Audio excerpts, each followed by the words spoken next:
Well, it's a new day for news coverage of Israel. News outlets are now walking back stories of Israeli troops killing dozens of civilians at aid distribution centers in Gaza.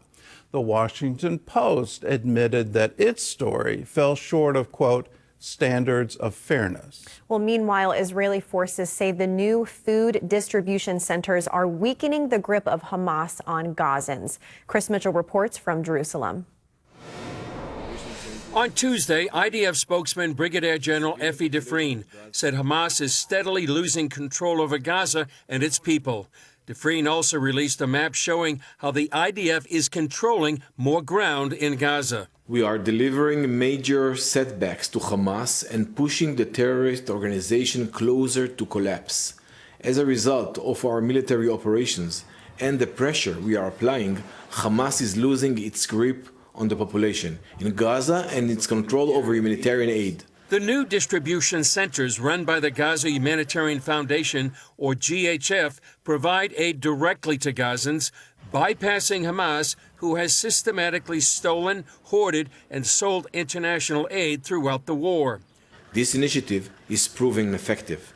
Gazan residents are coming to the distribution centers to receive the aid. The civilian population of Gaza understands that Hamas is not taking care of them. On the contrary, Hamas is actively trying to prevent them from receiving the aid. Gaza is an active war zone. It is deadly, it is unpredictable, it's unstable. But amidst the chaos, people are hungry and someone has to feed them. And that's what the Gaza Humanitarian Foundation aims to do. On Tuesday, the GHF announced Reverend Johnny Moore is taking over as its new executive chairman. Our technical experts have built a secure and scalable model that works inside an active war. It's not just remarkable, it's proof that humanitarian delivery doesn't need to be slow, it doesn't have to be dangerous, and it doesn't have to be politicized. And it can be done without trucks being seized, without mass diversions of aid, and with as much security as is possible in an active war zone. Over the weekend, international media reported the IDF killed dozens of Gazans coming to receive aid at the GHF distribution centers. Those reports turned out to be false, leading one news outlet, the Washington Post, to retract its story. The White House criticized media coverage of Israel, specifically calling out the BBC.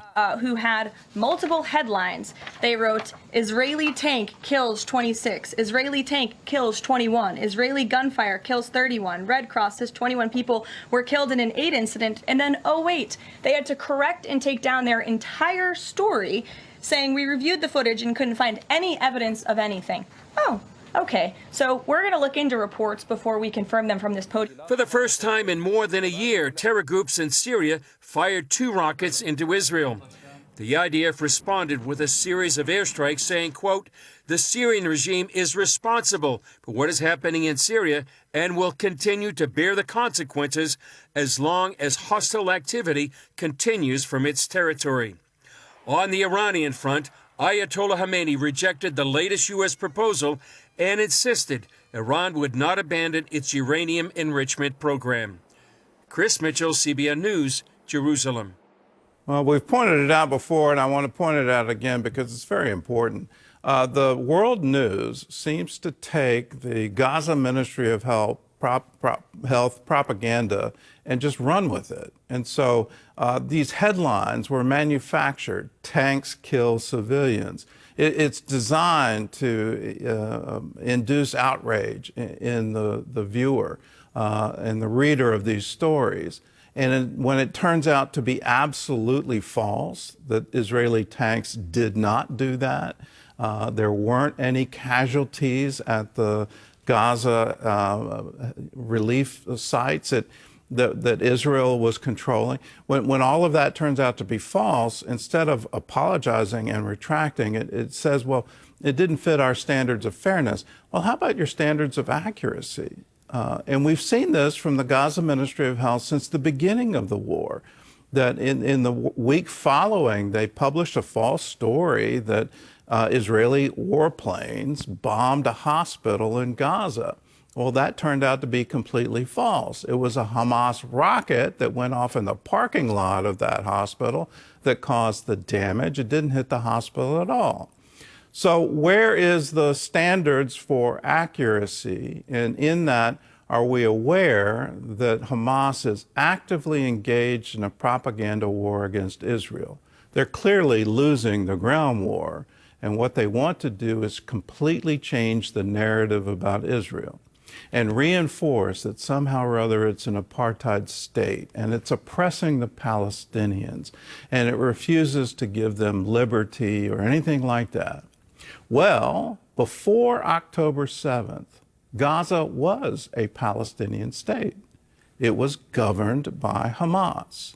Israeli troops were not there. They weren't firing anything at them. And in that, you have this wonderful Stanford survey of the residents of Gaza. And here's what that survey showed. This is the months prior to October 7th, that there was food insecurity, which is another way to say they were hungry. There wasn't enough food in Gaza. So when Hamas had complete control, complete access to everything, was the government of Gaza, their people were starving. And that is a problem that we all need to recognize. Hamas is the problem. It's not Israel.